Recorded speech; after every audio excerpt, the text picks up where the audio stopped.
Hello everyone, स्वागत है आप सभी का हमारे YouTube channel exam 2.0 study channel पर। आज के इस वीडियो में हम लोग बीएड प्रवेश परीक्षा 2023 के लिए कला वर्ग का क्लास 6 हम लोग कवर करेंगे, जिसमें हम लोग 50 इंपॉर्टेंट प्रश्नों को देखेंगे जो कि आपके एग्जाम के लिए अति महत्वपूर्ण होगा। तो बिना देर किए चलिए इस वीडियो को स्टार्ट करते हैं और इसको लाइक करते रहिएगा और चैनल को अभी तक सब्सक्राइब नहीं किया तो चैनल को सब्सक्राइब करके बेल आइकन बटन भी दबा दीजिए और जितने भी लोग देखते हैं इसको शेयर जरूर कीजिए उन लोगों के पास जिनका 24 अप्रैल को एग्जाम होने वाला है। तो चलिए देखते हैं आज का पहला प्रश्न क्या दिया गया है। तो कला वर्ग का यहाँ पर पहला प्रश्न दिया गया है 51 नंबर। यहाँ पर दिया गया है कि भारत के राष्ट्रपति को उनके कार्यकाल की समाप्ति से पूर्व महाभियोग करने के लिए किसकी अनुशंसा अनिवार्य है। तो आपको बताना है किसकी अनुशंसा अनिवार्य है भारत के राष्ट्रपति को उनके कार्यकाल की समाप्ति से पूर्व महाभियोग करने की। तो इसका करेक्ट आंसर हो जाएगा ऑप्शन नंबर डी, यानी संसद के दोनों सदनों की। तो इसका ऑप्शन नंबर डी करेक्ट हो जाएगा। इसी तरीके से आगे बढ़ते हैं। यहाँ पर 52 नंबर दिया गया कि भारतीय संविधान में कितने प्रकार के न्यायिक आदेश हैं। तो आपको बताना है इसमें से करेक्ट आंसर क्या होंगे। तो इसका करेक्ट आंसर हो जाएगा ऑप्शन नंबर ए, यानी 5 होते हैं। भारत संविधान में कितने प्रकार के न्यायिक आदेश हैं, तो 5 न्यायिक आदेश हैं। उसके बाद अगला प्रश्न हम देखते हैं 53 नंबर यहाँ पर दिया गया कि चित्तौड़गढ़ में विजय स्तंभ यानी टावर ऑफ विक्ट्री किसने बनवाया था। आपको बताना है कि टावर ऑफ विक्ट्री विजय स्तंभ किसने बनवाया था चित्तौड़गढ़ में।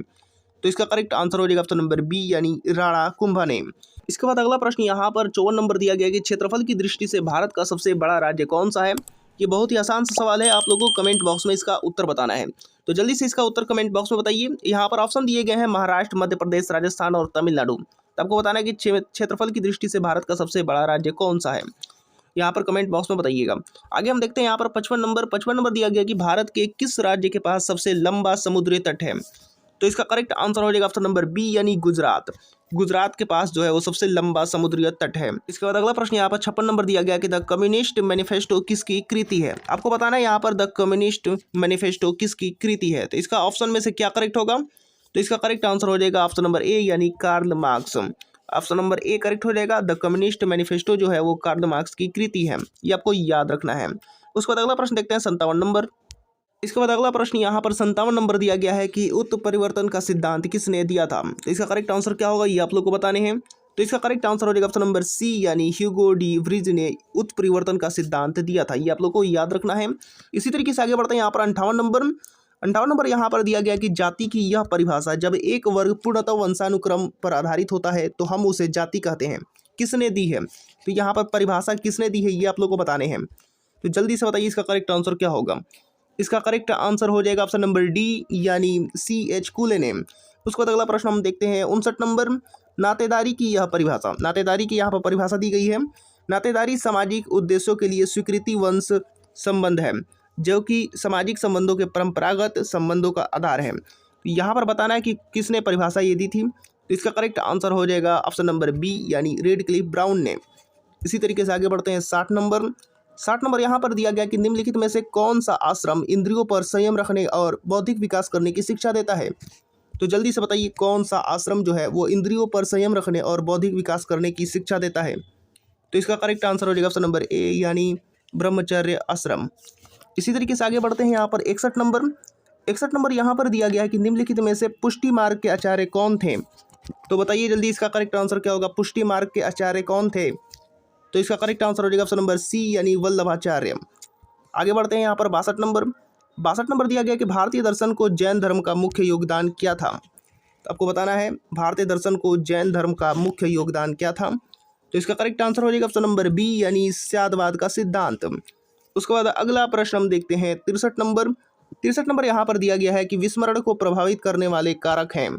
ऑप्शन में से आपको करेक्ट आंसर बताने हैं कौन से कारक हैं, यहाँ पर करेक्ट आंसर क्या होगा। तो इसका करेक्ट आंसर हो जाएगा ऑप्शन नंबर डी, यानी उपर्युक्त सभी। ये जो तीनों दिया गया है ये तीनों कारक हैं विस्मरण को प्रभावित करने वाले कारक हैं। सीखने से संबंधित, धारण अंतर से संबंधित, सीखने वाले व्यक्ति से संबंधित, ये सब के सब कारक हैं। इसके बाद अगला प्रश्न यहाँ पर 64 नंबर दिया गया कि विस्मरण एक सक्रिय मानसिक प्रक्रिया है। तो आपको बताना है यहाँ पर कि विस्मरण की यह परिभाषा किसने दी है। तो इसका करेक्ट आंसर हो जाएगा ऑप्शन नंबर डी, यानी ये सभी मिल्टन, इरविन और मूलर ने विस्मरण की यह परिभाषा दी है। उसके बाद अगला प्रश्न हम देखते हैं 65 नंबर यहाँ पर दिया गया कि मनोविज्ञान की पहली प्रयोगशाला जो कि 1879 में खोली गई थी, तो किसने खोली। तो इसका करेक्ट आंसर क्या होगा। मनोविज्ञान की पहली प्रयोगशाला किसने खोली। तो इसका करेक्ट आंसर हो जाएगा ऑप्शन नंबर ए, यानी विलियम वुड्स से। ऑप्शन नंबर ए करेक्ट हो जाएगा, विलियम वुड्स। उसके बाद अगला प्रश्न हम देखते हैं, भारत में बैंकिंग लोकपाल के बारे में कौन सा कथन सही है। तो आपको बताना है बैंकिंग लोकपाल के बारे में कौन सा कथन सही है।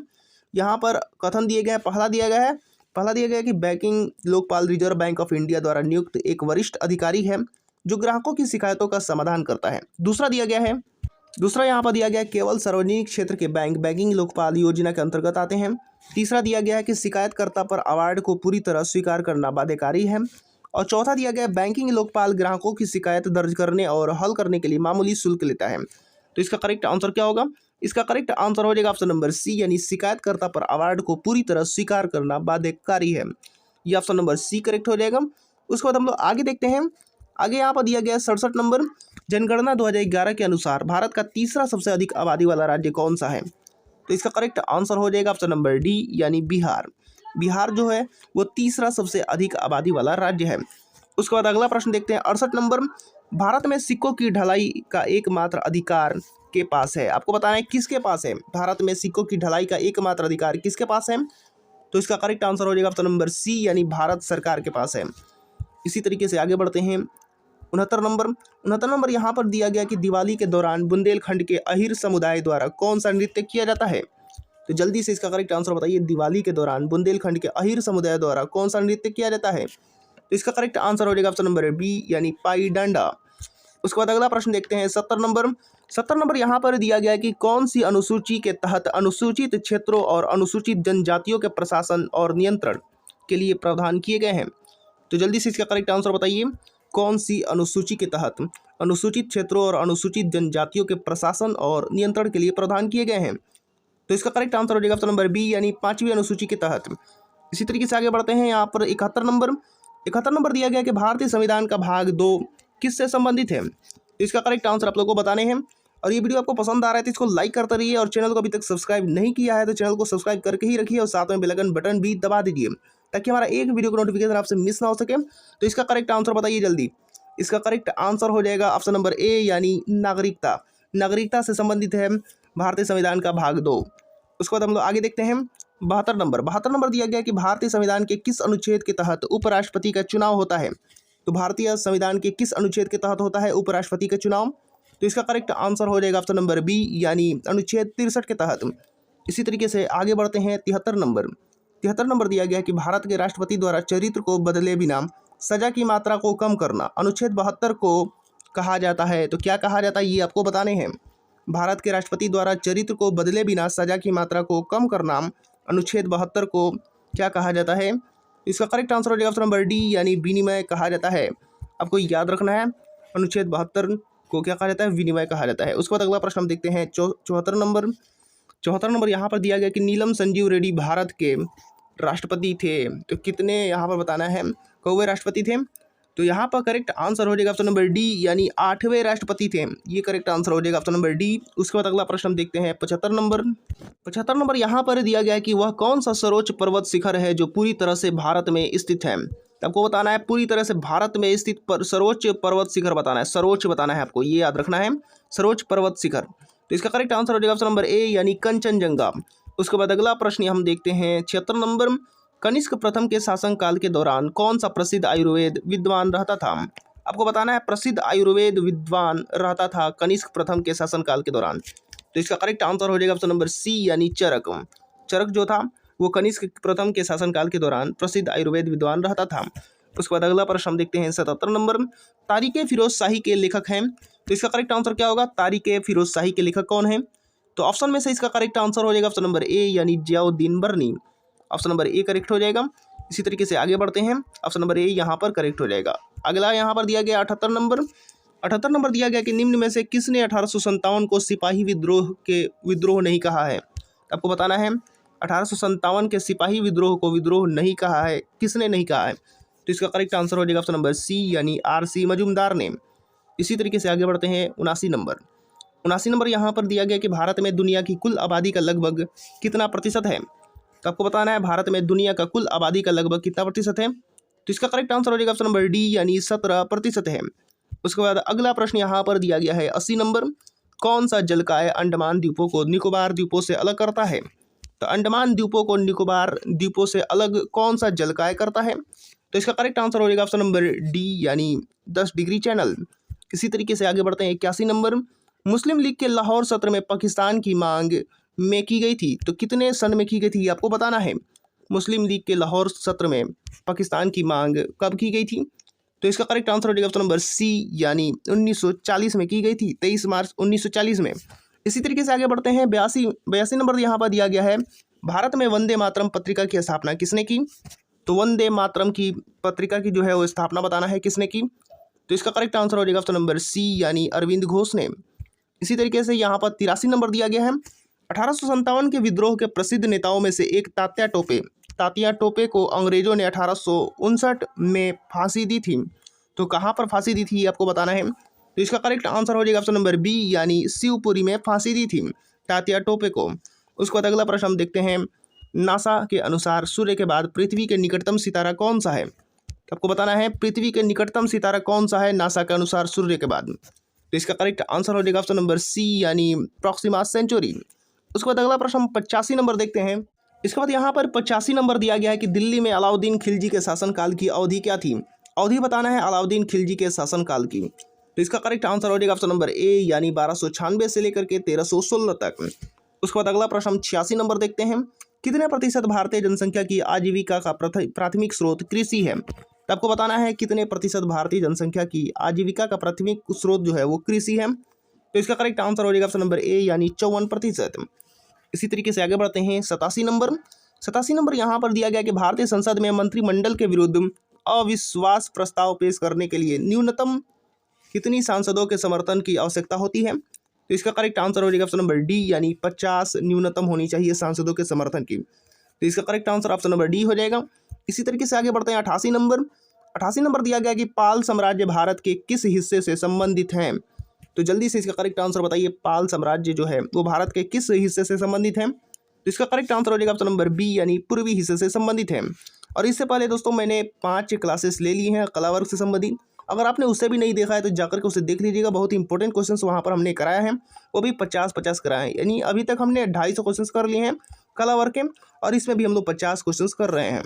तो चलिए इसके बाद आगे हम देखते हैं 89 नंबर यहाँ पर दिया गया कि खिज्र खां निम्नलिखित में से किस राजवंश से संबंधित था, तो इसका करेक्ट आंसर हो जाएगा ऑप्शन नंबर सी यानी सैयद वंश से संबंधित था खिज्र खां। उसके बाद अगला प्रश्न हम देखते हैं 90 नंबर यहाँ पर दिया गया है कि ग्रीनलैंड कहाँ स्थित है, तो इसका करेक्ट आंसर हो जाएगा ऑप्शन नंबर डी यानी उत्तरी अंटार्कटिका में स्थित है ग्रीनलैंड। इसी तरीके से आगे बढ़ते हैं, आगे यहाँ पर दिया गया है 91 नंबर, निम्नलिखित में से कौन सा उच्चतम पर्वत शिखर गैर एशियाई है, आपको बताना है गैर एशियाई कौन सा है उच्चतम पर्वत शिखर, इसका करेक्ट आंसर हो जाएगा ऑप्शन नंबर डी यानी एकांकागुआ पर्वत, ये जो है वो गैर एशियाई उच्चतम पर्वत शिखर है। इसी तरीके से अगला प्रश्न देखते हैं 92 नंबर यहाँ पर दिया गया कि ग्लोबल फुटप्रिंट नेटवर्क की स्थापना किस वर्ष हुई थी, तो जल्दी से इसका करेक्ट आंसर बताइए, ग्लोबल फुटप्रिंट नेटवर्क की स्थापना कब हुई थी, इसका करेक्ट आंसर हो जाएगा ऑप्शन नंबर सी यानी 2003 में। इसी तरीके से आगे बढ़ते हैं यहाँ पर 93 नंबर दिया गया कि भारत में तैमूर ने किस वर्ष आक्रमण किया था, तो इसका करेक्ट आंसर हो जाएगा ऑप्शन नंबर डी यानी 1398 में। उसके बाद अगला प्रश्न देखते हैं 94 नंबर, मोहम्मद गौरी किस वर्ष पृथ्वीराज तृतीय से पराजित हुआ था, तो इसका करेक्ट आंसर हो जाएगा ऑप्शन नंबर बी यानी 1191 में मोहम्मद गौरी जो था वो पृथ्वीराज तृतीय से पराजित हुआ था। इसी तरीके से आगे बढ़ते हैं यहाँ पर 95 नंबर यहाँ पर दिया गया कि निम्नलिखित में कौन सा दुनिया में सबसे ज़्यादा ऊंचाई वाला झरना है, तो इसका करेक्ट आंसर क्या होगा, इसका करेक्ट आंसर हो जाएगा ऑप्शन नंबर डी यानी एंजिल जो है वो दुनिया में सबसे ज़्यादा ऊंचाई वाला झरना है।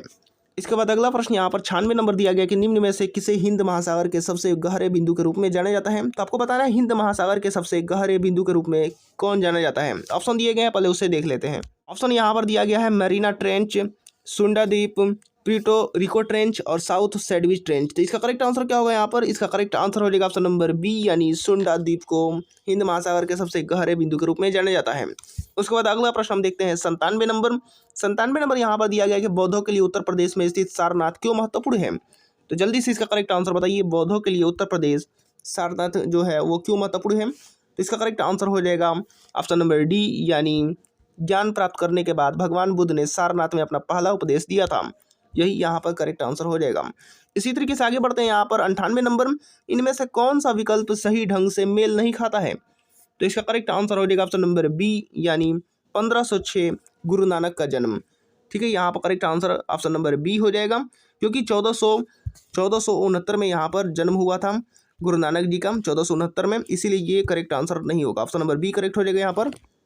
उसके बाद अगला प्रश्न हम देखते हैं 99 नंबर यहाँ पर दिया गया है कि इनमें से किस महाद्वीप में सवाना घास के मैदान नहीं है? तो आपको बताना है सवाना घास के मैदान नहीं है, तो इसका करेक्ट आंसर हो जाएगा ऑप्शन नंबर बी, यानी यूरोप। उसके बाद अगला प्रश्न हम देखते हैं 100 नंबर, और इसका ये वीडियो का लास्ट प्रश्न है। लास्ट प्रश्न यहाँ पर दिया गया है 100 नंबर की, निम्नलिखित में से कौन सा स्थान कांच की चूड़ियों और कांच से बनी वस्तुओं से उत्पादन के लिए जाना जाता है? तो इसका करेक्ट आंसर हो जाएगा ऑप्शन नंबर बी, यानी Firozabad. Option number B correct हो जाएगा। तो उम्मीद करता हूँ कि वीडियो आपको पसंद आया होगा, और इसी तरीके के और भी नए वीडियो देखने के लिए हमारे चैनल के साथ जुड़ जाइए। और अभी तक आपने इसको सब्सक्राइब नहीं किया है तो सब्सक्राइब करके बेल आइकन बटन भी दबा दीजिए, ताकि हमारा एक वीडियो को नोटिफिकेशन आपसे मिस ना हो सके और हमें भी आपसे मोटिवेशन मिलते रहे। तो मिलते हैं अगले वीडियोज़ में।